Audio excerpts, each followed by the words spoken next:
Welcome back after the break. आप देख रहे हैं आज पाकिस्तान, और आज हमने सोचा कि अमूमन हम आपकी तर्ज ज़िंदगी, आपकी सेहत के हवाले से मशवरे देते हैं, लेकिन आपका इन्वायरमेंट भी उतना ही इम्पॉर्टेंट है एक अच्छी मस्बत सोच के लिए। अगर इर्द गिर्द खूबसूरती हो, जिस तरह कहा जाता है कि जी आबो हवा तब्दील कीजिए, पहाड़ों में जाइए, सब्ज़ा देखिए, अगर इमेजिन कीजिए इसी तरह के हसीन नज़ारे, खूबसूरती आप अपने घर में देखें तो उसकी कोजीनेस, उसका जो एक वार्मथ है घर की, वो और बढ़ जाएगी। लेकिन शायद हम इन चीज़ों को अपनी प्रैक्टिकल तेज़ रफ्तार ज़िंदगी में इतनी अहमियत नहीं देते। क्या आपको मालूम है कि आपके घर में जो आपकी दीवारों का रंग है, अगर उस पर खूबसूरत से फ्रेम्स लगे हुए हैं, कोई कोई कैलीग्राफी हुई हुई है, या जिस तरह कहा जाता है फंग शुई में कि अगर कोई वाटर बॉडी है, रंगों का खेल है, कोई डेकोरेशन पीसेस हैं, इन सब चीज़ों की अपनी कोई ना कोई एनर्जी होती है और आपके इन्वायरमेंट को ये खूबसूरत बनाती है। अब हमने ये भी देखा है कि बारिशों के बाद हालिया दिनों में हर घर में मुरम्मत का और कुछ ना कुछ रिपेयर वर्क्स इस वक्त चल रही हैं, और ये सिर्फ फंक्शनल रिपेयर्स हैं या तज़ीन और आराइश का भी इसमें मामला है। और हम आपको आज देंगे कुछ आइडियाज़ भी जो कि कम खर्च बाला नशीन हैं, यानी छोटे से बजट में भी अपने घर को बहुत अच्छा बनाया जा सकता है।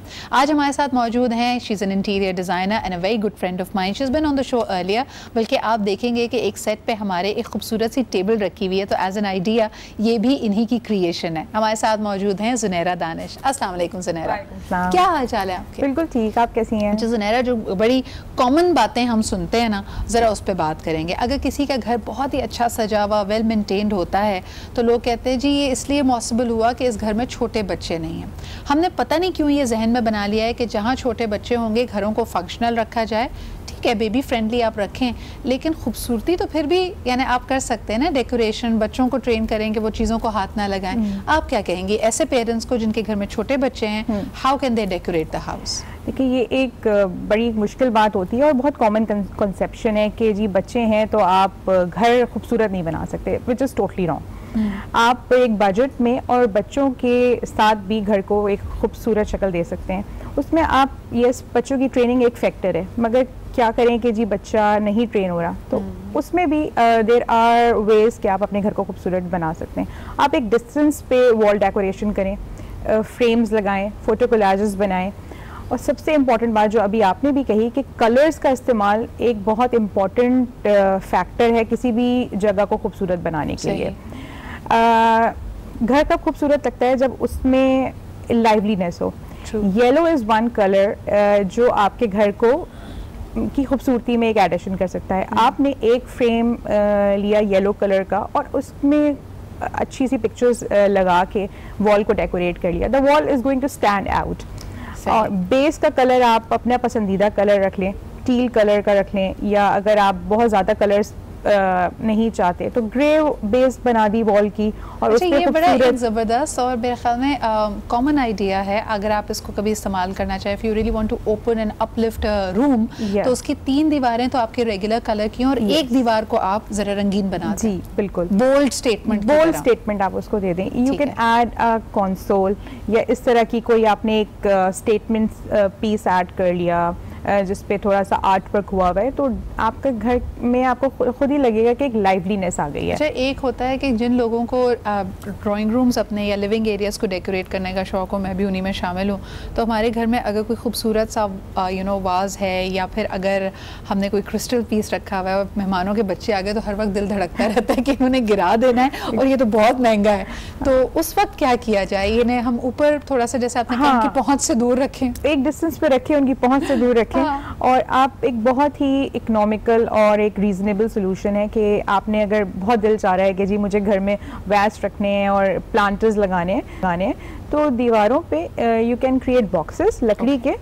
ये काम आप खुद भी कर सकते हैं, और you can take a carpenter help. ठीक है, बॉक्सेस बना लिए स्क्वायर शेप के, उनको अच्छे से कलर कर लिया। जिस तरह आपने भी बात की कि 3 वॉल्स आपकी प्लेन है, एक फोटो कोलाज की आपने वॉल बना ली, एक वॉल को आपने रैक्स के लिए कर लिया, और उसमें आपने अच्छे से खूबसूरत पीसेस सेट कर लिए, तो आप भी सेफ, बच्चे भी सेफ, और घर भी खूबसूरत। अच्छा, दूसरा ये कि अक्सर टेबल्स हमारे घर में, आप सोचें कि because my niece and my nephew come in, तो हमने कोई 2 साल लगाए थे to look for that perfect table, वरना वो पुरानी टेबल ही चल रही थी, सेंटर टेबल। और नई आने वाली में कभी हम कहते थे भाई इसमें तो ये बड़ी अनसेफ है, चारों तरफ इसका ग्लास का कोई फ्रेम ही नहीं है, कुछ का अगर फ्रेम होता था तो वो जी कोने उसके बड़े डेंजरस हैं बच्चों के लिए, और बच्चों की आई थिंक आदत होती है कि वो टेबल के नीचे ऊपर ही पाए जाते हैं। Exactly. So what kind of tables and centre pieces should we have अगर घर में बच्चे हैं? ठीक है, in that case I will never suggest कि आप ग्लास टॉप्स लेंगे। अब बड़ी एक अच्छी टेक्नोलॉजी आ गई है which is cost friendly as well कि आप पीवीसी कोटिंग करा लें। वो बिल्कुल आपको एक रिफ्लेक्टिव लुक देती है। यस एग्जैक्टली, और वो ग्लास फील होता है, उसका रिफ्लेक्टिव सर्फेसेस होते हैं, उसके नीचे आप कोई भी अच्छा सा प्रिंट करा सकते हैं और उस पर बस पीवीसी कोट करा लिया आपने तो it will look beautiful as well और it will be a centre of attraction. अच्छा, ये जो आप कह रही हैं पीवीसी कोटिंग, ये किसी भी वुडन टेबल टॉप पे हो सकती है? किसी भी wooden and it becomes low maintenance. अच्छा जी, नेक्स्ट मेरा क्वेश्चन लो मेंटेनेंस के हवाले से था। कभी कभार मैं ये देखती हूँ कि इंटीरियर डिज़ाइनर्स आपको बहुत अच्छे आते हैं, उसमें फ्रेम्स भी होते हैं, उसमें फ्लावर्स भी होते हैं, लेकिन मुझे यानी मेरे जैसा बंदा जिसको डस्ट एलर्जी और मेरे ख्याल में कुछ ऑब्सेसिव कंपल्सिव डिसऑर्डर भी ज़्यादा है इस डस्ट के ख़िलाफ़, तो मैं ये हमेशा सोचती हूँ कि ये मेंटेन करना कितना मुश्किल है। उसकी क्रेविसेस को आप देखिए, यानी एक बंदे को तो आप कराची शहर में तो सिर्फ उसकी डस्टिंग पे ही लगाए रखे ना फिर। एग्जैक्टली। देखिए ज़्यादातर घर जो है वो मेड कंट्रोल्ड होते हैं जी, तो उसके लिए हम ये सजेस्ट करते हैं कि definitely dusting is very important, मगर आप हर 15 दिन में अगर 7C स्प्रे कर दें फर्नीचर के ऊपर, आपका furniture will be as good as new. Okay okay. Like this table is around 2 years old, और इसको अगर आप देखें तो इसकी सरफेस बिल्कुल क्लीन है। बिल्कुल। तो उसके लिए अगर आप 15 दिन में 7C स्प्रे किया, आपने अपनी मेड को ही कह दिया कि जी बस इसकी डस्टिंग इससे कर दो, तो furniture will be totally new. सही। तो ये एक मेंटेनेंस बहुत ज़्यादा इकोनॉमिकल है और इससे आपकी फर्नीचर की लाइफ बहुत बढ़ जाती है। अच्छा, वुडन जितना फर्नीचर है उसमें आपको कई शेड्स मिल जाते हैं, वार्निशेस अब मिल जाती हैं। अगर आपके घर में once again going back to the same thing कि स्पेसेस स्मॉल हैं, लोग ज़्यादा हैं या छोटे बच्चे हैं, तो उसमें अक्सर देखते हैं कि फर्नीचर को ठोकर लगती है और फिर कहीं ना कहीं कोने से उसकी पॉलिश उतर जाती है। उनके लिए आप क्या सजेस्ट करेंगी, which is the most again children friendly colour जिसमें अगर ठोकर ठाकी अगर हो भी जाए तो इतना पता नहीं चलेगा? देखिए, हमारे यहाँ कॉमन हाउस होल्ड में ब्राउन कलर्स बहुत ज़्यादा यूज़ होते हैं। सही। ठीक है, ब्राउन कलर का ये एक पॉजिटिव साइड है कि उसमें आपकी मेंटेनेंस कम आती है और डस्ट उसके ऊपर एक्यूमुलेट अगर होती है तो वो गंदा नज़र नहीं आता।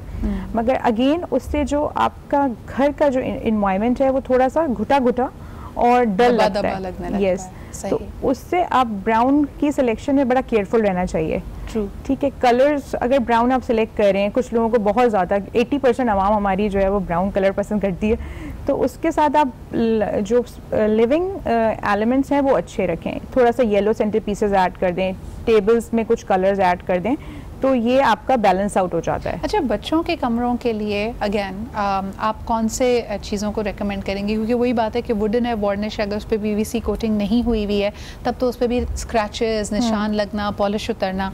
फॉर्मिका इस ज़माने में कहा जाता था कि बच्चों के लिए बड़ा फ्रेंडली है। इवन हम देखते थे कि जहाँ कैबिनेट्स वगैरह होती थी, किचन की कैबिनेट्स पे भी फॉर्मिका होता था। So is that still in the वोग?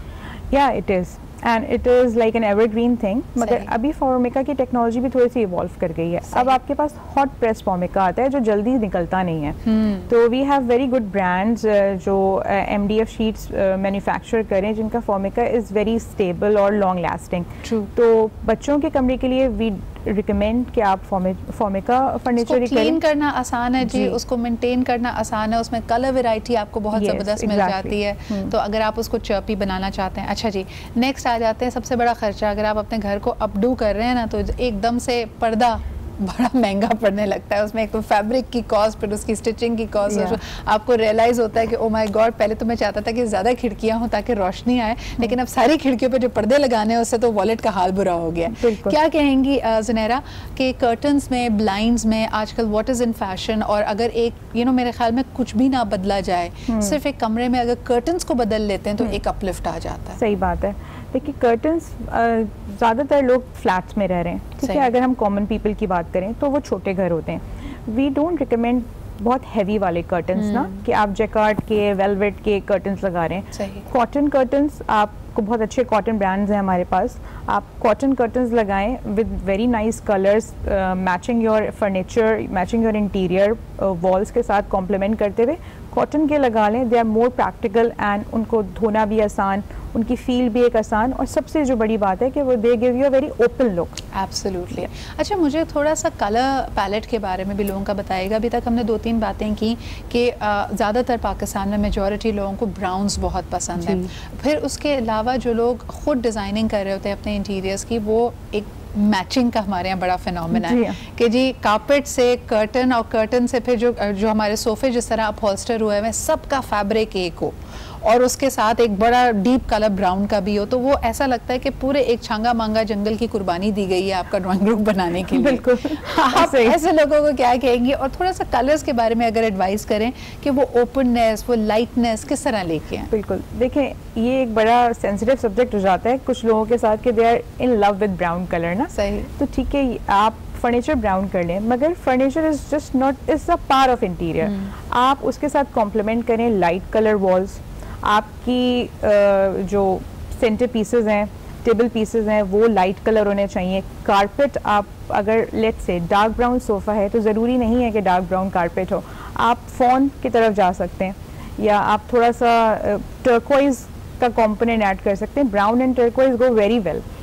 तो आप इस तरह के कॉम्बिनेशंस में जा सकते हैं, तो आपकी ये ख्वाहिश भी पूरी हो जाती है कि मेरे पास ब्राउन फर्नीचर है, प्लस आपकी स्पेस भी अपलिफ्ट हो जाती है। अच्छा, लेकिन जैसे हम फेस में मेकअप के कुछ टिप्स कहते हैं ना कि अगर आपने आईज बहुत एलैबोरेट और ड्रामेटिक बनाई है तो आपका लिप कलर हल्का होना चाहिए, या अगर आपका पाउट आपने बहुत ज़्यादा ब्राइट कलर का किया तो आईज आप लाइट कर लीजिए। इस तरह का कोई rule of thumb when you designing a room? Absolutely, it's a very important thing कि आपको कलर बैलेंस मेंटेन करना होता है। अगर फर्नीचर आपका डार्क कलर है तो आपकी वॉल्स को लाइट होना है। सही। आपके पास फिर रूम नहीं होता कि आप एक वॉल भी डार्क कलर की दें। ठीक है, when you are going for a lighter shade of furniture, let's say आप वाइट की तरफ जा रहे हैं या फॉन की तरफ जा रहे हैं, तो then you have an ample room कि आप अपने बाकी इंटीरियर के साथ प्ले कर सकते हैं। आपने, अगर आपके ऑफ वाइट सोफाज हैं, आपने एक वॉल टर्कोइज कर ली या टील कर ली, and you can put in colourful frames on that. फिर आपके पास उसके साथ ये ऑप्शन भी आता है कि आप थोड़ा सा ब्राउन का एलिमेंट भी ऐड कर लें। फ्रेम्स की तरफ आप चले गए, तो you have to have a balance while creating a whole ambience. Absolutely. अच्छा जी, सुनहरा से आज तो हमने बड़ी जनरलाइज गुफ्तगू की है, कुछ आपको आइडियाज़ लेके दिए ताकि आप जो नोक पलक सवार रहे हैं घर की उसको लेके चलें, but I want to make this a regular feature. Sunehra के साथ हम कॉन्वर्जेशंस बड़ी पर्टिकुलर भी करेंगे कि बच्चों का कमरा कैसे सजाया जाए, किचन में अगर आपने चेंजेस लेके आने हैं तो वो कैसे की जाए, और अगर आप अपार्टमेंट्स में भी रहते हैं और अपनी एक बालकनी को, if you turning it into a balcony garden, तो आप क्या कर सकते हैं, इंडोर कौन से प्लान्स चलते हैं। So that's going to be very exciting. Looking forward to having these discussions with you Sunehra. अभी बढ़ते हैं हम एक ब्रेक की तरफ, जल्दी वापस आएंगे। हमारे साथ रहिए, देखते रहिए आज पाकिस्तान।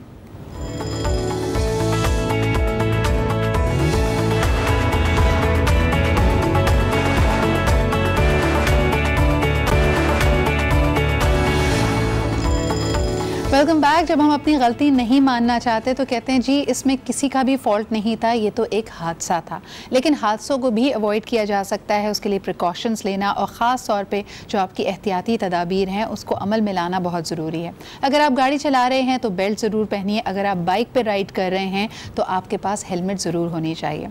कुछ मुझे लगता है इसमें हमारे कल्चरल कॉन्टेक्स्ट का भी मसला है, क्योंकि ख़ास तौर पर वो लोग जो अपनी फैमिलीज़ को लेके बाइक पर निकलते हैं, वो एक तो मुझे लगता है कि बड़ा डिस्प्रपोर्शनेट होता है। घर के 5 अफराद उस बाइक पे बैठे होते हैं, जिसमें ठीक है 2 या 3 बच्चे हैं, लेकिन वो सब बहुत ज़्यादा अनसेफ हैं। और जाहिर सी बात है जब 5 लोग बाइक पे हैं तो पांचों का हेलमेट पहनना स्पेस वाइज मुश्किल हो जाता है। लेकिन ये हेलमेट वाकई आपकी ज़िंदगी को बचा सकता है और आपको किसी भी ऐसे हादसे में जिसमें खुदा न खास्ता आप गिर जाएँ सड़क पर या आपका कोई कोलिजन हो जाए, इससे आपको महफूज रख सकता है। ये बातें हम अक्सर करते रहते हैं, समझदार लोगों को समझ आ भी जाती हैं, लेकिन जब हम एहतियात नहीं करते तो हम समझते हैं जी कोई बात नहीं, ज़रा सा ही तो जाना है। कभी कभार हादसा इसी ऐसे मौके पे होता है। तो आज ज़रा बात करेंगे जी कि हेलमेट किस तरह आपको बचा सकता है, आपके लिए बहुत फ़ायदेमंद साबित हो सकता है। हमारे साथ मौजूद हैं specialist when it comes to neuro surgery और इसके साथ फाउंडेशन जो पर्टिकुलरली रोड एक्सीडेंट्स के हवाले से ही काम कर रही है। लोगों की फ़र्स्ट एड कैसी होनी चाहिए, उनके सेफ्टी मेजर्स कैसे होने चाहिए, ये डिस्कस करने के लिए आज हमारे साथ मौजूद हैं डॉक्टर रज़ा रज़ी। अस्सलाम वालेकुम सर। बहुत बहुत शुक्रिया हमारे साथ मौजूद होने का डॉक्टर रज़ा। बिकॉज आपकी NGO जो फाउंडेशन है वो हादसों पे और हादसात में होने वाली अमवात और इंजरीज़ पे ज़्यादा काम कर रही है, मुझे कुछ बताइएगा कि अभी तक जो आपके सामने डेटा आया है वो क्या इंडिकेशन से था, उसमें क्या पैटर्न्स हमें नज़र आ रहे हैं? देखिए जी, एक NGO काम कर रही थी जिसका नाम रोड ट्रैफिक एक्सीडेंट था, जिसके अंदर 2017-18 का जो रिकॉर्ड था उसके हिसाब से 33,000 की हेड इंजरीज हुई थी और जो कि रिलेटेड टू रोड ट्रैफिक थे। और उनमें जो हेड इंजरीज थी उनमें 82% लोग वो थे जो हेलमेट नहीं पहने हुए थे और उनमें तकरीबन 70% पेशेंट्स का रेफरल जो हुआ था वो जिन्ना हॉस्पिटल में हुआ था, क्योंकि वो it is based on the public sector hospital. With in 1 year आप कह रहे हैं कि 33,000, इसमें से 82% वाज नॉट वेयरिंग हेलमेट्स और उनमें 700 डेथ्स जो थी वो ऑन स्पॉट थी।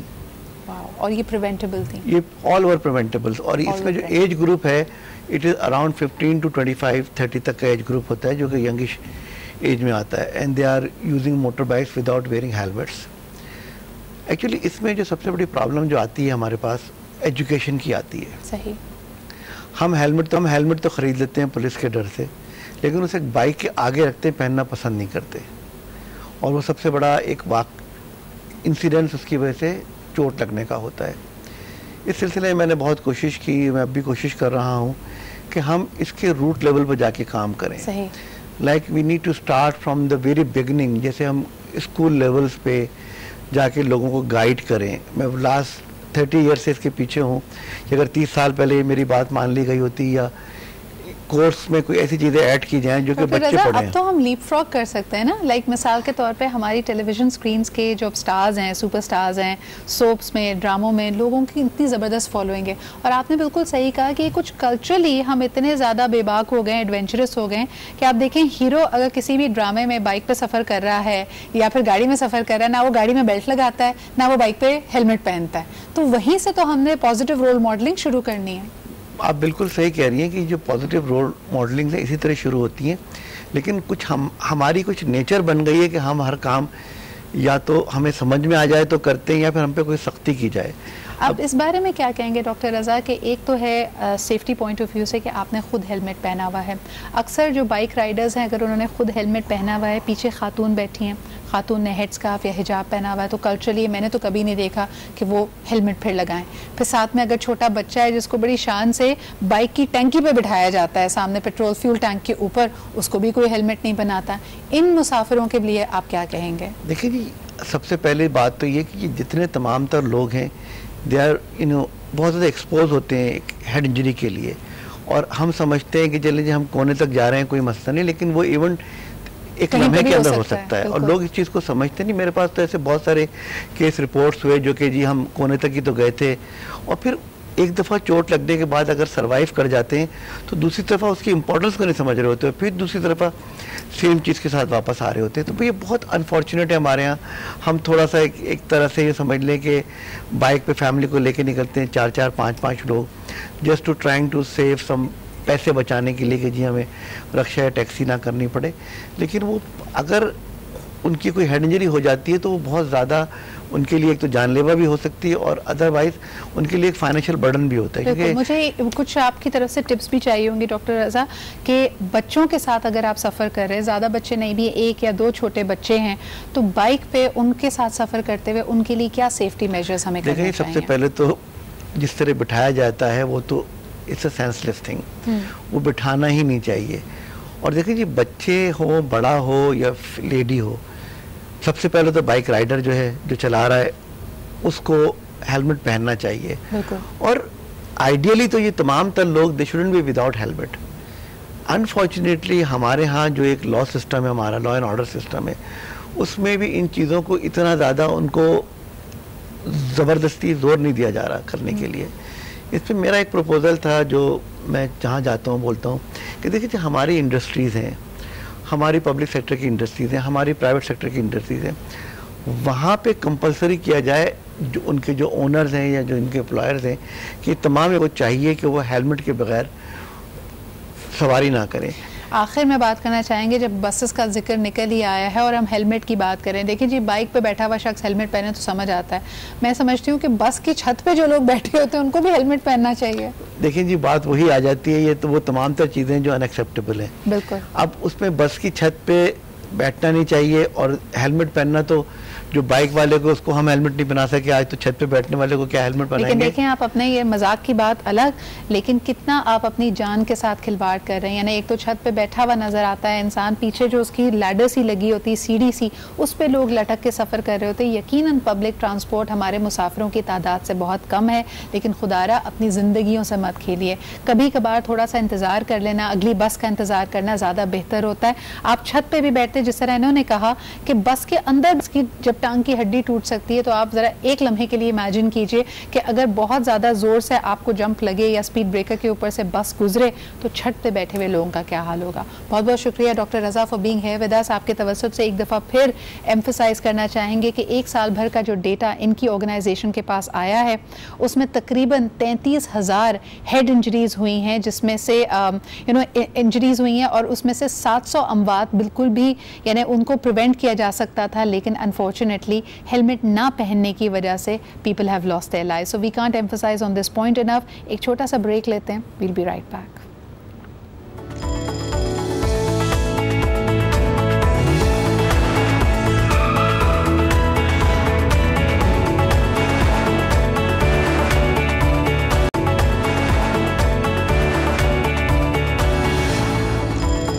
Welcome back after the break. ज़िंदगी में हर शख्स सुख की तलाश में है, लेकिन फिर भी परेशानियां, स्ट्रेसेस हमारी ज़िंदगी का हिस्सा हैं। कुछ लोग इसका सामना नहीं कर पाते, और मैं ये बिल्कुल नहीं कहूँगी कि वो कमज़ोर होते हैं, लेकिन उनके हिस्से में आने वाले दुख और तनाव उनको कमज़ोर बना देते हैं। और ऐसे वक्त में उनको एक सहारे की ज़रूरत होती है, उनके पास कोई काउंसलर होना चाहिए, कोई सपोर्ट सिस्टम होना चाहिए। कुछ लोग जब बात नहीं कर पाते किसी से, तो खुदा न खास्ता ख़ुदकुशी उनको एक वाहिद सोल्यूशन लगती है। उनको लगता है कि जितने दुख और तकलीफ़ों से वो गुजर रहे हैं, शायद इसका खात्मा ज़िंदगी को ख़त्म कर देने से ही है। लेकिन ये किसी भी तरह से सही नहीं है। ज़िंदगी जैसी नेमत, लाख उसका शुक्र अदा करना चाहिए, क्योंकि जब तक आपकी सांस चल रही है सॉल्यूशंस मौजूद हैं। और इसी कॉन्सेप्ट को एक साथ रखते हुए हमारे साथ आज मौजूद हैं द फाउंडर ऑफ सुख सॉल्यूशंस, जो कि एक सुसाइड प्रिवेंशन और स्ट्रेस एंड एंजाइटी को कम करने वाला एक इदारा है, एक एप्लीकेशन है। हमारे साथ मौजूद हैं तौकीर राव। अस्सलाम वालेकुम तौकीर।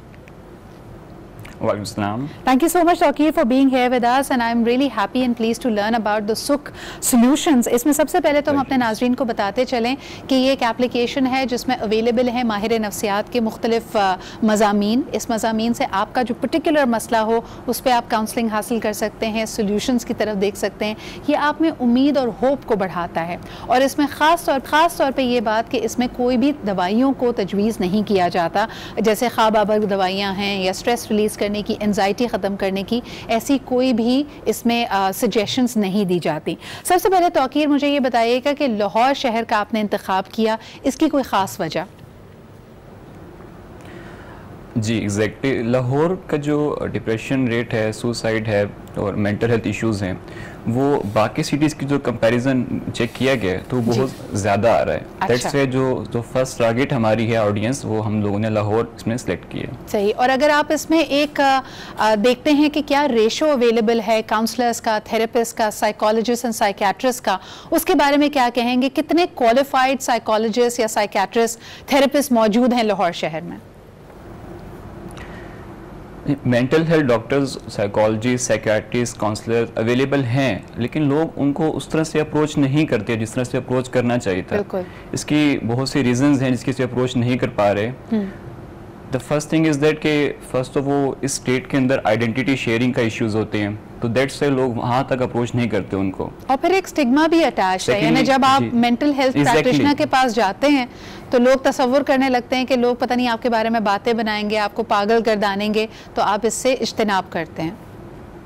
बिल्कुल ऐसे ही है। और सेकेंडली जिस तरह हमें बाकी डॉक्टर्स अवेलेबल होते हैं, जैसे हमें अपनी सिटीज़ में अपने शहर में आगे पीछे, लेकिन जो मेंटल हेल्थ के डॉक्टर हैं वो इस तरह से नॉर्मली में मिलते नहीं हैं। उनको पहले आपको ढूंढना पड़ता है, किसी से पूछना पड़ता है, कंसल्ट करना पड़ता है। और एक माइंड सेट ऐसा बना हुआ है कि इनके पास जाते हुए वैसे ही लोग थोड़ा सा ना डरते हैं, घबराते हैं, पता नहीं क्या हो जाएगा। मुझे ये बताइएगा कि इसके अंदर जो मज़ामीन आपने शाया किए हुए हैं, जो अगर आपकी मेरे मसले से अगर करीब हो और मैं उन कॉम्पोजिशंस को, उन एसेस को पढ़ रही होती हूँ, तो उसमें मुझे कई सॉल्यूशंस मिल सकते हैं। अभी तक जो आपने डेटा कलेक्ट किया है, जो लोग आपके कंज्यूमर्स हैं, आपकी ऐप को इस्तेमाल कर रहे हैं, वो किस तरह के इश्यूज़ को ज़्यादा सर्च करते हैं, उनकी कॉमन प्रॉब्लम्स क्या हैं? मोबाइल एप्लीकेशन का जो यूज़ है उसमें जो है लॉन्च के बाद जो एग्जैक्ट डाटा आपको हम दे सकेंगे, लेकिन जब तक रिसर्च है उसमें ये है कि ज़्यादातर लोगों के इश्यूज़ हैं, स्ट्रेस का इश्यूज़ है, मैरिटल इश्यूज़ ज़्यादा आ रहे हैं, रिलेशनशिप्स के इश्यूज़ आ रहे हैं। तो ज़्यादातर जो इशू कैटेगरी है वो फीमेल की ज़्यादा है, वो बहुत ज़्यादा सफ़र करते हैं इस चीज़ से, जो उनकी रेशियो जो है वो सबसे ज़्यादा आ रही है। डेली बेसिस पे हमारे पास इतने ज़्यादा केसेस रिपोर्ट हो रहे हैं, हमारे पास रिसोर्सेज भी अवेलेबल हैं। आज नहीं तो कल हम लोगों ने इसका कोई ना कोई सोल्यूशन तो इम्प्लीमेंट करना है, बट प्रॉब्लम इज़ दैट तब तक हम बहुत ज़्यादा नुकसान करवा चुके होंगे। So I request government of Pakistan कि जितना जल्दी हो सके इस प्रॉब्लम को सॉल्व करने के लिए कोई नोटिसेबल एक्शन लिए जाएं। I request minister of education कि ऑल ओवर द पाकिस्तान जितने भी स्कूल्स हैं, कॉलेजेस हैं, यूनिवर्सिटीज़ हैं, वहाँ पे काउंसलर का होना, साइकोलॉजिस्ट का होना मैंडेटरी किया जाए और मेंटल हेल्थ अवेयरनेस के लिए सेशंस कंडक्ट किए जाएं। And I request all of you guys कि अपनी सराउंडिंग में लोगों को ऑब्जर्व करें, देखें कि कोई मेंटल हेल्थ इशू से सफ़र तो नहीं कर रहा, कोई डिप्रेशन से, स्ट्रेस से, कोई सुसाइड करने का तो नहीं सोच रहा। अगर आप किसी ऐसे बंदे को ऑब्जर्व करते हैं तो काइंडली जितना हो सके उसकी हेल्प आउट करें। आखिर में तौकीर आपसे ये पूछना चाहूँगी कि mental health is a very severe issue, it's a critical issue और इसके बारे में बात करनी चाहिए। मुझे ये बताइए कि आपकी ऐप कब लॉन्च हो जाएगी और इसको कहाँ से लोग डाउनलोड कर सकते हैं?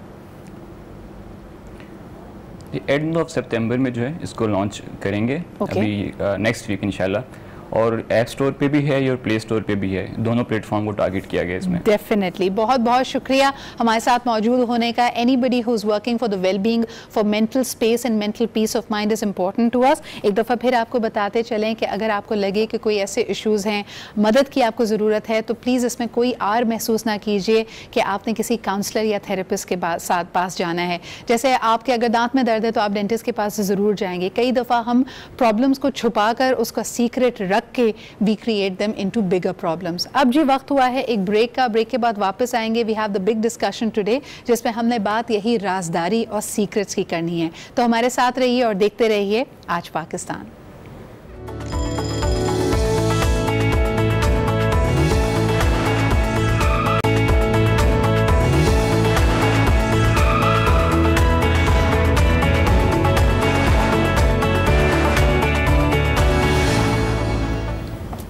Welcome back after the break. आप देख रहे हैं आज पाकिस्तान और आज हमने सोचा कि हफ्ते की शुरुआत ज़रा राजदारी से की जाए। कुछ ऐसे राज जो सबको पता भी हैं लेकिन हम उनको फॉलो नहीं कर पाते, जैसे ओपन सीक्रेट्स। लोग कहते हैं अच्छा सोचो अच्छा होगा, किसी का बुरा मत चाहो तो आपके साथ भी कुछ बुरा नहीं होगा।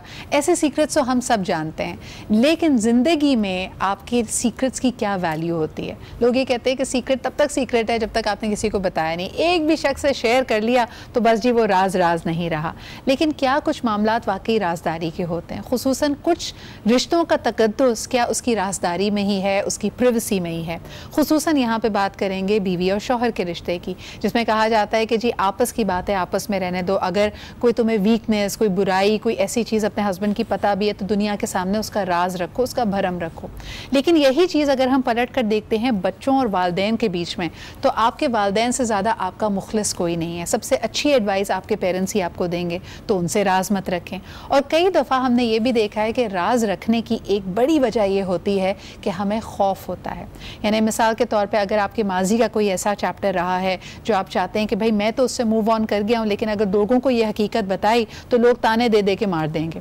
यही वजह है कि अक्सर बच्चियाँ, अक्सर लड़कियाँ जब उनकी शादी होती है, अगर उनकी मंगनी पहले टूटी हुई है या कहीं बात तय होकर टूटी हुई है, वो इन बातों को राज रखती हैं। क्या ये करना सही है? इसके अलावा इसी में एक एक एलिमेंट लेके आते हैं हरासा करने का भी, कुछ ऐसे शर्मनाक राज जो आप इज्जत की वजह से, गैरत की वजह से दुनिया के सामने नहीं ला पाते, लेकिन इवेंचुअली जब आप जुल्म और ज़्यादती बर्दाश्त करने के बाद एक पॉइंट पे अपने आप को बहादुर फील करते हैं, करेज आप में आती है और आप वो शेयर भी करते हैं सीक्रेट्स, तो लोग, दुनिया आपकी बात नहीं सुनती। ये वो तमाम पहलू हैं राज के जो आज हम एड्रेस करेंगे। हमारे कॉलर्स हमारे साथ होंगे, नंबर जी आपकी स्क्रीन पर है, हमें कॉल कीजिए, बताएं आप इनको मुख्तलिफ डिस्कशंस में देखते रहे हैं, ज़बरदस्त इंसाइट और विजडम इनके पास होती है। सबसे पहले हमारे साथ मौजूद हैं सलमा ज़फ़र, आप ही के साथ तशरीफ़ रखती हैं Umme Raheel, and we also have Anam Ali with us. Thank you very much ladies for being here. All ladies panel है हमारे पास आज, हमने कहा यही बात की जाए, बड़ा अच्छा मौका है राज के ऊपर से पर्दा उठाने का। बड़ा अच्छा कंपैरिजन है ख़वातीन और राज, है ना। अच्छा, लोग कहते हैं वैसे सलमा ख़वातीन राज नहीं रख सकती, ये सच है? नहीं, अब जहाँ जहाँ जो एलिमेंट्स आपने बताए हैं उसमें हर जगह कहीं ना कहीं औरत आ रही है, चाहे वो बच्चे की सूरत में आ रही है, लड़की की सूरत में, माँ की सूरत में आ रही है, बेटी की सूरत में, बीवी की सूरत में आ रही है, तो वो आ रही है। और वो राजदारी दोनों सूरतों में होती है, किसी अपने की कोई बुराई छुपाते हुए उसकी रिस्पेक्ट लोगों के सामने ना खराब होती, उसकी डिग्निटी रहे, और कहीं अपनी बात कि मेरी भी इज्जत, मेरा भी भरम बना रहे, या फिर ये है अपनी उस कमजोरी को, अपने उस खौफ को छुपाते हुए। तो औरत बहुत जगहों पे राजदार रहती है, जहाँ जितनी वो बातूनी है, लोगों के राज खोलने में लगी रहती है, बिद्दतों की बातें की जाती हैं, पीठ पीछे बात करने की बातें, एक दूसरे की बुराई की, तो वहाँ वो राजदार भी रहती है। आपको लगता है उम्मे के राजदारी ख़वातीन का ना सबसे लीथल हथियार है? यानी पहले तो वो चुप चुप चुप चुप चुप चुप आपके सारे राज अपने हाथ में, और आप कहते हैं अब मुझसे पंगा लिया या if you cross me wrong, तो ये तमाम जो राज है ना वो दुनिया के सामने रख दिए जाएंगे। ये गलत बात है और गलत अंदाज है। जहाँ राजदारी की बात की कि औरत और राजदारी, जो ज्यादा बोलता है वो राज कम रखता है। सही, इसलिए कि उसको बोलने की इतनी आदत होती है कि वो कुछ छुपा ही नहीं सकता है, वो बेख्तियार उसके मुंह से निकल जाती है, चाहे वो औरत हो या मर्द हो। तो जहाँ जो ज्यादा बोल रहा है उसमें औरत मर्द कोई भी हो सकता है, लेकिन वो ही राज कम रखता है। तो ऐसा इंसान जो बहुत बातून नहीं हो और उसको बहुत ज़्यादा शौक हो बातें करने का या गॉसिप्स करने का, उसको कभी कोई राज ना बताया जाए। सही, इसलिए कि वो कोशिश भी करेगा, लेकिन उसको ना एक तकलीफ होगी कि मैं किसी तरह से ये बयान कर दूं कि मुझे ये भी पता है। अच्छा, पुराने दूसरे इसके एस्पेक्ट्स पे जाने से पहले ज़रा पर्सनालिटी ट्रेट के तौर पे देखते हैं। कुछ लोग आपको लगता है ना तो बड़े पुरस्रार से होते हैं, अनम ये जो सीक्रेटिव पर्सनालिटीज़ होती हैं जो दूसरों की तो सारी बात सुन लेती है, लेकिन हर देखें दोस्तों के ग्रुप में एक ऐसा शख्स होता है जिसके बारे में किसी को कुछ नहीं पता होता कि इसके दिल में क्या चल रहा है, इसकी लाइफ में क्या चल रहा है, इसका स्टेटस क्या है। सीक्रेटिव ऐसे लोग जो होते हैं उनकी क्या वजह होती है इतना सीक्रेटिव होने की? अच्छा, मैं अगर थोड़ी सी माइंड साइंटिस्ट के हवाले से बात करूं, अगर हम दूसरे की मेंटल कंडीशन को समझ जाए ना, यानी अगर मैं ये कहूं, इस बात से थोड़ा सा डिफरेंट होकर बात करूं कि ज़रूरत हमें नहीं होनी चाहिए कि हम किसी तक अपनी वो बात पहुंचाएं जो हमें लगता है। हमेशा देखिए डाउट रहता है, कभी कभी जैसे अभी उम्मे राहील जी ने भी कहा, कभी कभी ऐसा होता है कि फ्लिप ऑफ टंग भी हो जाती है, बाज़ औक़ात बात से बात निकलती है, कोई हमारी वो बात चली जाती है तो फिर बाद में हमें अफसोस होता है। एक चीज़ जो मैं कहूँगी कि मैं एक मेंटल फेज में हूँ और मैंने एक बात पॉजिटिव फर्ज कीजिए अपने दोस्त को बताई है, अपने कज़न को बताई है, या अपने किसी और ऐसे इंसान को बताई है जो मुझे लगता है बहुत करीब है, मेरी उस वक्त मेंटल कंडीशन बहुत पॉजिटिव है, मैं बहुत पॉजिटिव होकर उसको बता रही हूँ, but that does not mean कि सामने वाला इंसान भी मेरी बात को उसी तरीके से ले। तो मेरे नज़दीक बड़ा इंपॉर्टेंट है कि आप लोगों के राज ज़रूर रखें। जैसे कि अगर यहाँ मैं एक चीज़ छोटी सी ये कोट करूँ कि इस्लामिक पॉइंट ऑफ व्यू से भी देखें तो नबी अकरम सल्लल्लाहु अलैहि वसल्लम बहुत सारे लोग आते थे उनके पास, अपने मसले बताते थे और वो बड़ा सीक्रेट रखते थे। तो ये एक तरह की हमारी ईमानदारी भी है, लोगों की गुफ्तगू से, अमानत है, लेकिन समहाउ हम उसको फॉलो नहीं कर रहे। तो मेरे हिसाब से ये बड़ा इंपॉर्टेंट है कि आपकी अगर मेंटल कंडीशन ऐसी है that you need someone, कभी कभी सिद्रा ऐसा होता है कि हमारी ब्रेन की कैफियत ऐसी होती है कि हम चाह रहे होते हैं कि बस हम किसी को फौरन से अपना सीक्रेट बता दें, और बहुत दफ़ा ऐसा भी देखने में आया है कि बताने के बाद हम रिग्रेट्स करते हैं कि मैंने इसको ये बात क्यों बताई, मैं ये नहीं बताना चाहिए था। अच्छा, फैमिलीज में बड़ी रिग्रेट्स इसी तरह की होती हैं और राजदारी से मामला ख़राब हो जाते हैं। अब आपको बताएं, जैसे हाल ही में कुछ लोगों को ये पता चला कि फैमिली मेम्बर्स में से किसी एक ने बड़े चुपके से इमिग्रेशन अप्लाई की हुई थी और वो जब एयरपोर्ट जाने का वक्त आया तो वो आए खुदाफिज करने के लिए, तो लोगों ने कहा अरे इतनी राजदारी, ये बात बताई तक नहीं।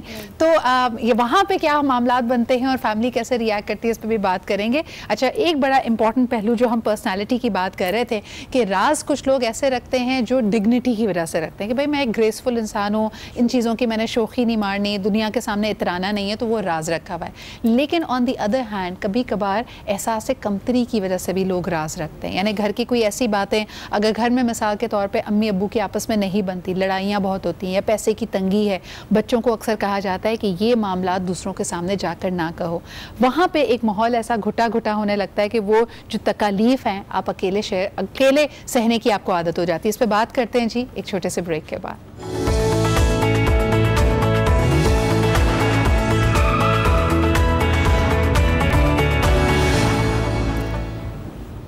Welcome back. Light hearted conversation चल रही थी कि जी सीक्रेटिव कौन लोग होते हैं, कोई ना कोई अपना ऐब या कमी या एहसास कमतरी छुपा रहे होते हैं। लेकिन ज़रा सीरियस पहलू की तरफ आते हैं कि अक्सर हमने ये भी देखा है कि घर के राज घर में रहने दो, ये जुमला उस वक्त बोला जाता है जब घर में कोई जुल्म, कोई ज़्यादती, कोई ऐसी बात हो रही है जिससे आपकी हद तक की इज़्ज़त तो होगी, माशरा आपको बुरा कहेगा, लेकिन आप वो काम करने से रुक नहीं रहे, चूक नहीं रहे और आपने कोई ना कोई लाइसेंस लिया हुआ है कि जी शायद आपने अपने मर्द होने को या सरबराह होने को फैमिली के एक रीज़न बनाया हुआ है कि you can get away with it. ऐसी सिचुएशन में बच्चियों को, ख़वातीन को, उन घर में रहने वाले बच्चों को क्या करना चाहिए? सलमा जी, अक्सर जब लड़की हमारे यहाँ कंप्लेन लेके आती है और कहती है कि जी मेरे शौहर ने मेरे साथ ज़्यादती किया, ये मेरे साथ हो रहा, तो वो एक तो बहुत अरसे चुप रहती है, पहले सहती रहती है, कॉम्प्रोमाइज़ कर रही होती है। इवेंचुअली जब बात करती है तब भी पहला जुमला वो यही सुनती है कि तुम्हें सब्र करना चाहिए था, घर की बात बाहर क्यों निकाली? या फिर ये बोला जाता है कि ये तुम इतने अरसे से तो चुप थी, हमने तो कभी ऐसी कोई चीज़ नहीं देखी। बिल्कुल। तो दोनों सूरतों में कोई ये नहीं देख रहा कि वो कॉम्प्रोमाइज़ करने की कोशिश कर रही थी और वो चाह रही थी और उसने बड़े अरसे बाद स्टैंड लिया। शुक्र है कि स्टैंड ले लिया। सिद्रा, बहुत सी जगहों पे औरतों को ये बात या सबको ये समझनी चाहिए, चाहे माँ बाप लड़ते हैं और बच्चे इस चीज़ को छुपा रहे होते हैं, चाहे माँ की इज्जत के लिए, चाहे अपनी एहसास कमतरी की वजह से, घर की इज्जत की वजह से, सब चीज़ों की वजह से, लेकिन कहीं ना कहीं किसी को बुराई करने की इजाज़त दे रहे होते हैं। किसी ने एक दफ़ा तकलीफ पहुंचाई है आपको, लेकिन आप वो राज रख के और उसके अगेंस्ट ना खड़े होके उसको इस चीज़ की परमिशन दे रहे होते हैं कि वो आपको सारी ज़िंदगी टॉर्चर करता रहे और कहीं आपको मदद की ज़रूरत होती है और आप पुकार नहीं होते। और 2 साल, 4 साल, 6 साल गुजारने के मेरे पास कितने केसेस हैं ऐसे, आप फिर डे 1 पे खड़े होते हैं। अच्छा सलमा, इसमें अक्सर जब बच्चियों से या लड़कियों से बात की गई तो वो कहते हैं कि उनके जहन में कहीं ना कहीं ये गलत ख्याल था कि शायद शादी यही होती है, शायद हमें ये जो पाबंदियां लग रही हैं, ये जो हमारे साथ ज़रा सख्ती की सी कैफियत है, यही इसी का नाम है, इसी को झेलना है। मैं एक बात कहूँगी आपके तवस्सुत से सिद्रा, हम अपनी बच्चियों को बहुत कुछ सिखाते हैं, लेकिन एक बात मैं किसी की बात नहीं करती, मैं अपनी ज़िंदगी के तजर्बे से कहती हूँ। आप किसी को शौहर है, ये बात हमने सिद्रा के शो पे पहले भी की थी, जब बेटा पैदा होता है तो तूफान हो जाता है, बेटा हुआ, पहले माँ के लिए बड़ी एक अजीम सी चीज़ हो जाती है और वो उसको सर पे बिठाती है। मैं लड़कों का कसूर यहाँ पर शो करना चाहती हूँ और लड़की को समझ में आएगी कि उसे कहाँ गलती हो रही है। फिर उसके बाद जब उसकी शादी होने लगती है तो तूफान होता है, बेटे की शादी है जी, हद हो गई है। फिर जब वो बीवी आती है तो उसको भी सुनाया जाता है, मेरे बेटे की बहू आई है, चलो जी अब। और फिर लड़की को भी यही सिखाया जाता है, शादी हुई है, वो हर वक्त आदमी का नाम सुनती है। जैसे वो आती है, आप आ गए, आप पानी पी लें, आप जूते उतार लें, आप थोड़ा सा रेस्ट कर लें, आपके सर में दर्द तो नहीं है, खाना खा लें। उस बेचारे को कभी ये पता ही नहीं चलता कि जो जगह मेरी है वैसी ही जगह किसी और की भी है, उसे आप वो एहसास ही नहीं दिलाते। तो गलती कहाँ पर होती है? गलती वहां पर होती है जब आप खुद अपनी इज्जत नहीं करते। आप रिस्पेक्ट करें, आपका शौहर का मुकाम बहुत ऊंचा है, ठीक है, वो आपका सरबराह है, आपका हिफाजत, आपका महरम है, सब कुछ है, लेकिन आप एक इंसान हैं, इस चीज की रिस्पेक्ट करें और आपकी अपनी भी कोई इज्जत है, डिग्निटी है, आपका अपना भी कोई वजूद है, कोई वजूद है। अगर आप नहीं समझे तो उस बेचारे का क्या कसूर? जब आप ही नहीं मान रहे अपने आप को तो वो दूसरा आपको क्यों मानेगा? अच्छा, इसमें बाउंड्रीज भी बड़ी ब्लरी हैं उमें। कुछ लोग कहते हैं कि अगर गुस्से में कह दिया, यानी यहाँ तक तो लोग फतवा लेने के लिए पहुँच जाते हैं, गुस्से में तलाक दे दी थी, भाई उसी पे तो काबू रखने की बात की गई थी। लेकिन पहले ज़बानी कलामी शुरू होता है, हाथापाई पे जब आते हैं लोग कहते हैं उसका राज कभी नहीं रखना चाहिए। Do you agree with that? बात दो डिफरेंट डायरेक्शंस में जा रही है कि राज एक अलग चीज़ होती है, तशद्दुद है या अब्यूज़ कर रहे हैं वो एक अलग चीज़ होती है। राज वो चीज़ होती है जो हर किसी को नहीं बताई जा सकती। अगर आपके ऊपर कोई जुल्म हो रहा है, कोई गलत हरकत, चाहे वो घर में है या बाहर है, वो आपको बताना है, लेकिन ये तरबियत होनी चाहिए कि वो बताना किसको है। कुछ लोग उसका भी फ़ायदा उठाते हैं। ये आपको पता होना चाहिए कि आपको अल्लाह ना करे कोई प्रॉब्लम आ रही है घर बाहर कहीं पे भी, लड़की है या लड़का, दोनों को, तो आपको ये अंदाज़ा होना चाहिए कि मुझे ये मसला, ये जो चीज़ प्रॉब्लम आ रही है, अगर तकलीफ़ है या कोई तशद्दुद है या कोई भी चीज़ है, वो किसको बतानी। आप देखेंगे अगर ऐसी बहुत सारे केसेस हैं जो आप अपना मसला, बच्चे ही होते हैं, घर की कोई बात के बाप का, माँ का या कोई मसला वो जाके बाहर करते हैं, वो बाहर वाला ज़्यादा अब्यूज़ करता है उसको, बिल्कुल, और वो उल्टा एक दलदल में फंस जाता है। सही। तो हर चीज़ बताने की नहीं होती। अच्छा, लेकिन एक फिर सवाल जहन में आता है उम्में कि जिसको कहते हैं ना दगा या बेवफाई, वो कोई गैर तो कभी करता नहीं है, वो तो वही आपका करीबी ही होता है, तो फिर भरोसा किस पे करें इंसान? यहाँ पे देखिए इतनी देर से बहुत सारी चीज़ें डिस्कस हो रही हैं कि राज और ये सारी चीज़ें, भरोसा। पहली चीज़ के बच्चा जो है, छोटा बच्चा जो होता है, तब जब तक उसकी शादी नहीं होती, उसके लिए माँ बाप से पहले माँ और फिर बाप, दोनों में कभी माँ करीब होती है, कभी बाप करीब होता है, लेकिन सबसे बेहतरीन राजदार जो कहना चाहिए या बेस्ट जो उसको प्रोटेक्ट कर रहा होता है वो उसके माँ बाप होते हैं। उसके अलावा उसको दुनिया में किसी नहीं, लेकिन अच्छा इसको थोड़ा सा और मौजू को आसान बना देते हैं। ये तो हमने बड़ी गहरी गहरी बातें कर ली, लेकिन छोटे छोटे राज जिसको मैं कहूँगी कि वाइट सीक्रेट्स जो होते हैं, मिसाल के तौर पर आधे से ज़्यादा बच्चे जब ड्राइविंग सीखते हैं तो वो छुप के सीखते हैं, माँ बाप जो कि बेहतरीन दोस्त हैं उनको नहीं बताते क्योंकि वो पहले मना कर देंगे। कई दफ़ा बच्चे, उनको पता होता है कि जी मेरी पसंद जो कॉलेज है वो क्योंकि दूसरे शहर में अम्मी ने अलाउ नहीं करना, वहां अप्लाई छुप के करते हैं। ये सब भी तो राज होते हैं ना, ये आप दूरी क्यों बनाते हैं अपने बच्चों से? तो वही वाली बात आ गई ना कि आपके पेरेंट्स से आप दूर हैं। हाँ, मैं एक छोटी सी बात कहूंगी कि जिंदगी बड़ी आसान सी है, बिला वजह की मुश्किल बना के रखी है। मैंने हमेशा एक बात कहती हूँ कि टीनेजर लड़का जब होता है तो बाप को पता नहीं ऐसा क्या होता है कि वो टीनेजर हो जाता है। ठीक है, ये जिंदगी का फैक्ट है, ठंडे दिल से सोचिएगा, वाकयातन ऐसा होता है। जैसे बेटा टीनेज में जाता है, बाप भी टीनेज में चला जाता है। जब बच्चे के जो उसको लड़कियां अच्छी लगनी शुरू होती है, फेस शुरू होते हैं, तो बाप साथ में उनके कॉलर्स डिफरेंट हो जाते हैं, टी शर्ट्स पहननी शुरू हो जाती है, सब है।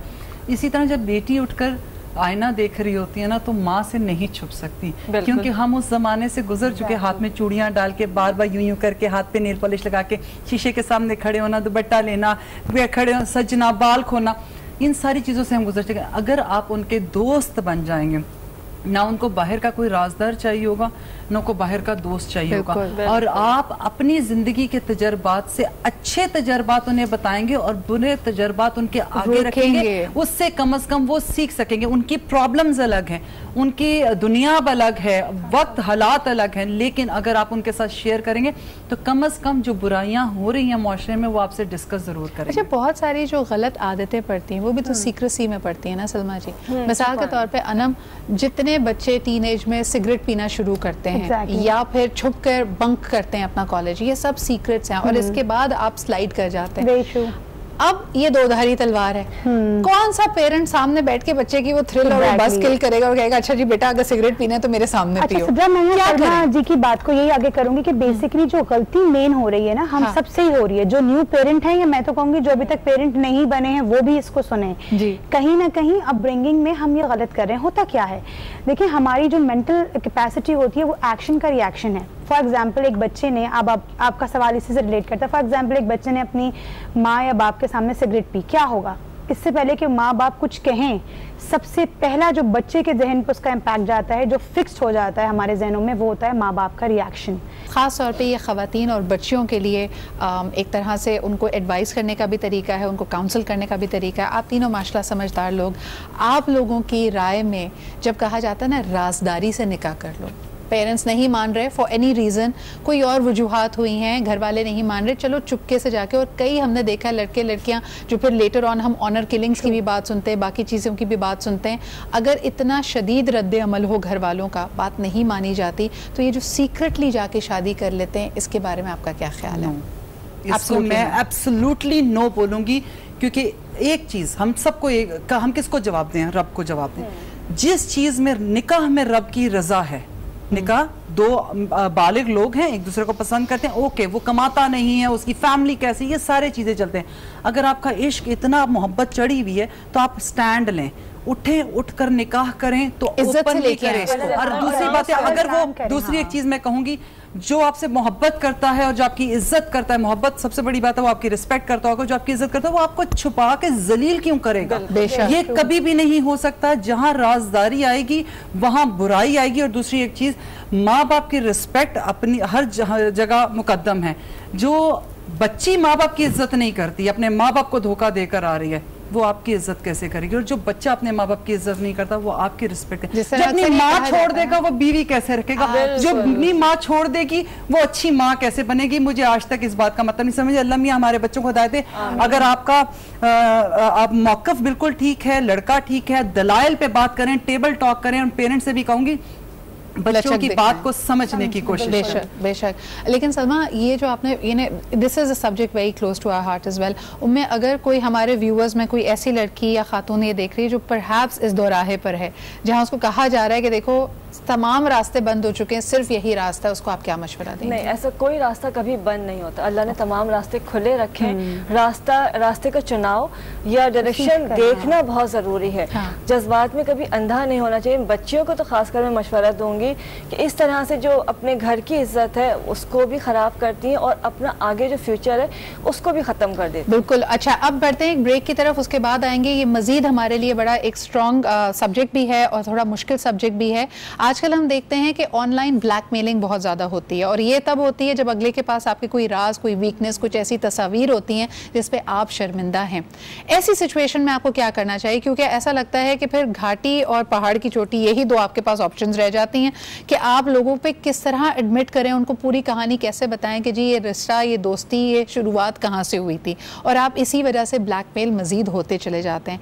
ऐसे राजों पे से कब और कैसे पर्दा उठाया जाए, इस पे बात करेंगे एक छोटे से ब्रेक के बाद।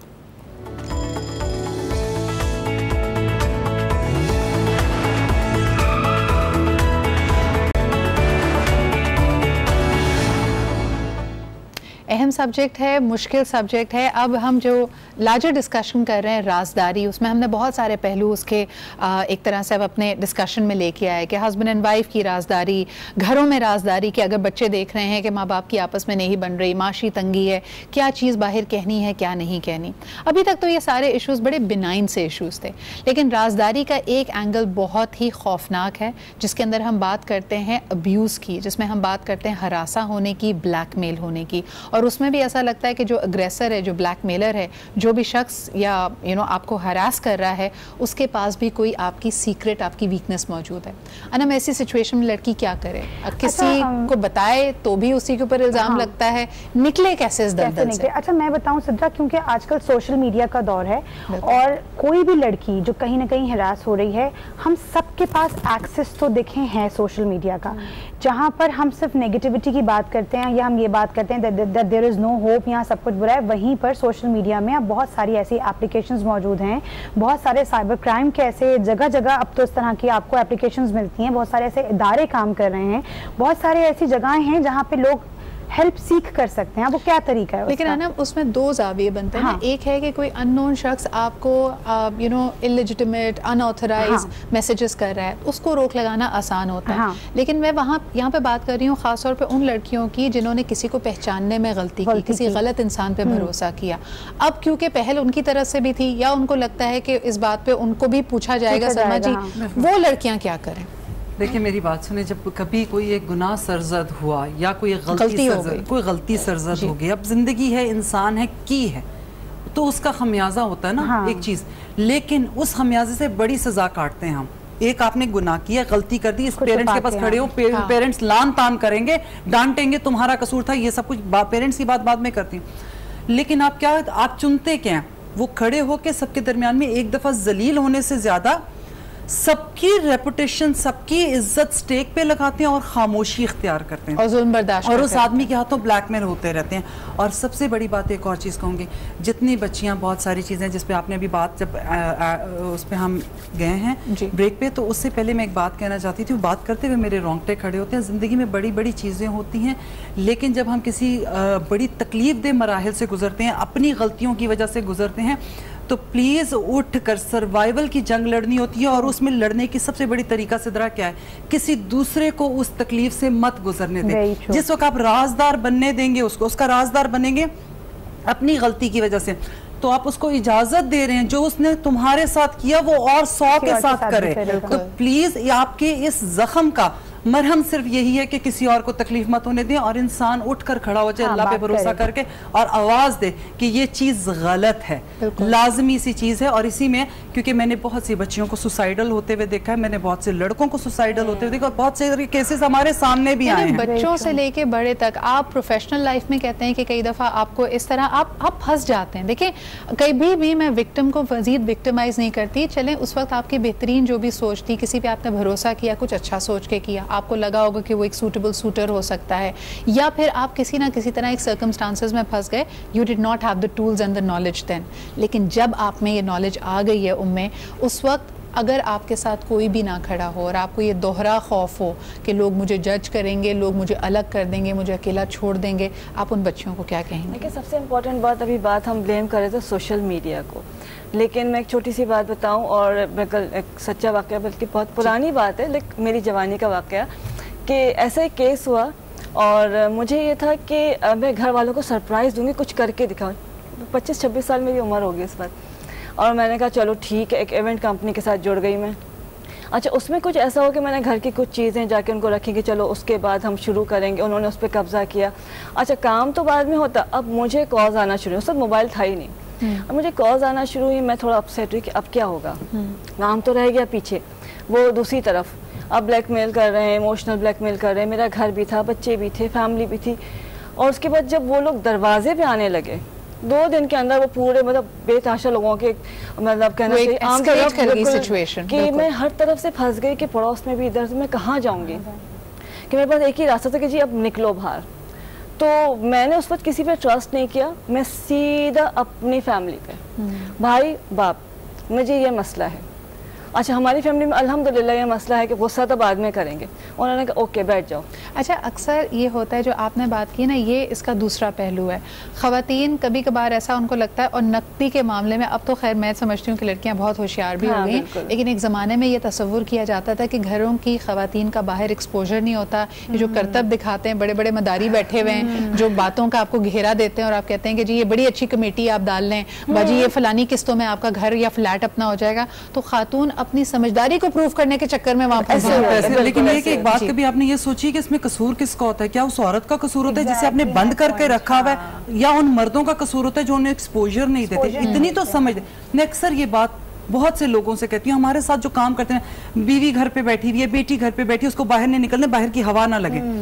यार खुदा ना खास्ता जिंदगी मौत का नहीं पता, तुम्हें कल को कुछ हो जाता है तो इन्हीं बीवी बेटी ने बाहर रोड पर खड़े होकर काम करना है। इनको समझ तो दो कि सही क्या है। और जब आप ओवर प्रोटेक्टिव होते हैं ना, आप उनको सिर्फ और सिर्फ जो आप उनको ओरिएंटेशन दे रहे हैं वो अपने जैसे मर्द की दे रहे हैं। हाँ। जो आपका प्रोटेक्टिव है, जो आपका खैर ख्वाह है, जो आपके लिए हर चीज करने के लिए तैयार है, जब उनको इसके बरक्स की दुनिया पता ही नहीं है तो वो होशियारी, वो चलाकी, वो समझदारी आती ही नहीं है कि भाई पहले कल परसों हमारे पास कॉल प्रोग्राम में कॉल आई, खातून ने कहा जी मैंने पैसे कल भी देने थे, आज भी देने थे, मैंने काम किए बगैर ही पैसे उनको पकड़ा दिए, मेरे दस्तावेज भी लेके वो छूमंतर हो गए। तो अब ऐसी सिचुएशंस में स्ट्रीट स्मार्टनेस आपके पास होनी चाहिए, समझदारी और राजदारी मेरे ख्याल में सिर्फ अल्लाह के लिए। मैं कहने वाली थी बिल्कुल। हाँ। बहुत जरूरी है कि आप अपने सीक्रेट्स को सिर्फ अपने और अपने अल्लाह के बीच में रखें। जरूरत क्यों पड़ रही है हमें कि हम अपने सीक्रेट्स बता रहे हैं, लेकिन लेन देन का मामला और खास तौर पे पैसों के मामले में या इस तरह की किसी चीज में, जो आपका लाइफ पार्टनर है, जो आपके पेरेंट्स हैं, उनका मशवरा ले लेना, उनको साथ मिला के चलें। मैं एक छोटी सी बात बड़ी जाते जाते कहते जाऊं कि हम 3-4 खवातीन यहाँ पर बैठी हैं और लोग फॉलो भी करते हैं माशाल्लाह, और आप लोगों का बड़ा शुक्रिया।